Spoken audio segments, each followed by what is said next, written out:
ఈరోజు డే వచ్చేసి చాలా లేజీగా స్లో మార్నింగ్తో స్టార్ట్ అయింది. నిన్న వరలక్ష్మి పూజ రోజు చాలా వెరైటీస్ చేశాను కదా, సో ఈరోజు సింపుల్గా పప్పుల్స్ చేద్దాం అనుకున్నాను.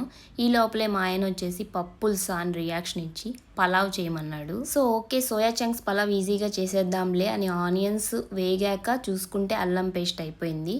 అల్లం పేస్ట్ వేసుకొని సోయా చంక్స్ పలావ్ అయితే చేసేసాను. సింపుల్గా రెసిపీ ఎలా చేశానో చెప్తాను.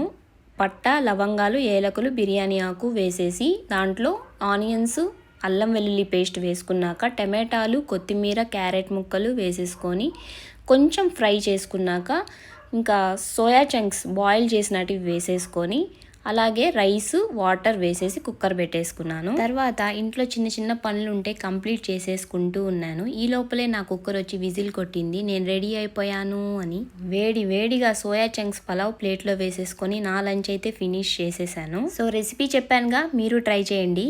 నెక్స్ట్ బ్లాగ్లో కలుద్దాం. Until then let's come on.